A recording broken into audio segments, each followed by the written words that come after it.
સમાચાર સામે આવી રહ્યા છે ભાવનગરથી, જ્યાં ભાવનગર શહેર હોદ્દેદારોમાં ફેરફાર જોવા મળ્યો છે।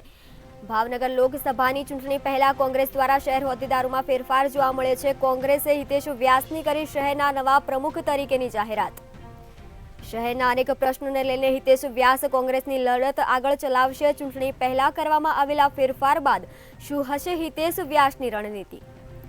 શહેરના નવા કોંગ્રેસ પ્રમુખ હિતેશ વ્યાસ સાથે ખાસ વાત કરવામાં આવી। ભાવનગરથી આ સમાચાર સામે આવે છે, જ્યાં લોકસભાની ચૂંટણી પહેલા કોંગ્રેસ દ્વારા શહેર હોદ્દેદારોમાં ફેરફાર જોવા મળ્યો।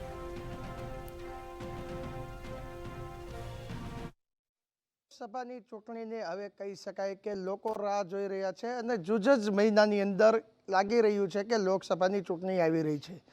તમામ પક્ષો છે તે પોતે કામગીરી શરૂ કરી દીધી છે, ત્યારે કોંગ્રેસ દ્વારા પણ પોતાની જે પાર્ટી છે તેને લોકસભાની ચૂંટણીની અંદર ખૂબ જ સક્રિય રીતના કામ કરી શકે અને ચૂંટણી જીતી શકે તે માટેના જે કહી શકાય કે પહેલા છે તે શરૂ થઈ ગઈ છે, જેને લઈને ગુજરાતની અંદર જે શહેર પ્રમુખ છે તેની નિમણૂક કરવામાં આવી છે। ત્યારે ભાવનગર શહેરની વાત કરીએ તો ભાવનગર શહેરના કોંગ્રેસ પરિવારને એક નવા પ્રમુખ નિમણૂક થયા છે। સીધી જ વાત આપણે હિતેશભાઈ વ્યાસ સાથે કરશું, જે કોંગ્રેસની સાથે લાંબા સમયથી જોડાયેલા છે અને તે હવે ભાવનગરના નવા પ્રમુખ છે।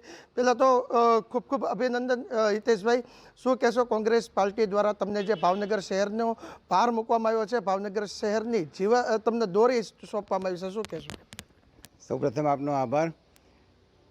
કોંગ્રેસ પક્ષે મને મારી પર જે જવાબદારી સોંપી છે, મારા પર જે વિશ્વાસ મૂક્યો છે, એ વિશ્વાસને સાર્થક કરવા માટે તમામ પ્રયત્નો ભાવનગરના કોંગ્રેસના તમામ કાર્યકરો, આગેવાનો અને ભાવનગર શહેરીજનોને સાથે રાખી અને સાર્થક કરવા માટે પ્રયત્ન કરશું।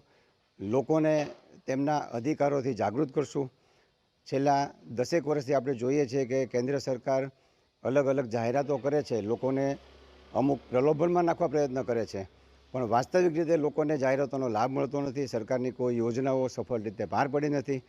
એટલે અમે આ સમય દરમિયાન કેન્દ્ર ઓલ ઇન્ડિયા કોંગ્રેસ કમિટી અને અમારા પ્રદેશ કોંગ્રેસ કમિટી તરફથી જે કાંઈ પ્રોગ્રામો આવશે, જે સૂચનાઓ આવશે, એનો બરાબર અમલ કરાવશું અહીંના કાર્યકરો સાથે રહીને, અને લોકોના હિતમાં જે થતું હશે તમામ પ્રયત્ન કરશું। હિતેશભાઈ, ખાસ કરી વાત કરો તો ભાવનગર શહેરની અંદર મહાનગરપાલિકામાં પણ લાંબા સમયથી ભાજપ છે। ભાવનગરની અંદર ઘણા પ્રશ્નો છે, આરોગ્યને લઈને છે, લોકોની જે કંઈ કંઈ શૈક્ષણિક લઈને છે, કેવા પ્રશ્ન છે જેને લઈને તમે પહેલાં કહી શકો કે આ લોકસભાની ચૂંટણીને લઈને એ મુદ્દાઓ બહાર લાવશો?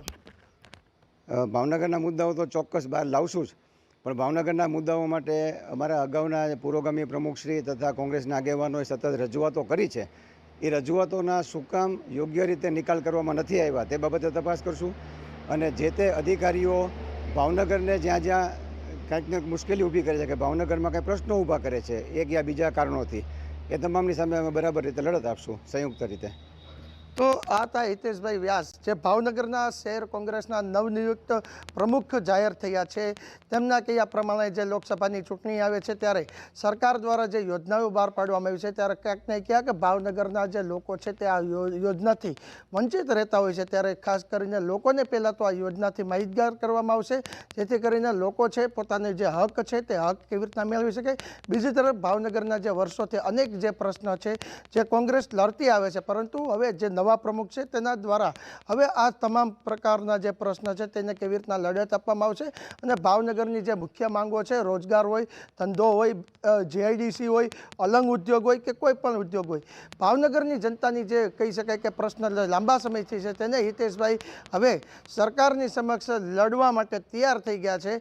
આવનારા સમયમાં જોવાનું રહ્યું કે હિતેશભાઈની જે મહેનત છે, રંગ છે, ભાવનગરના લોકોની જે તકલીફો છે તે કેટલી દૂર કરવામાં આવશે। હિરેન ચૌહાણ, મંતવ્ય ન્યૂઝ,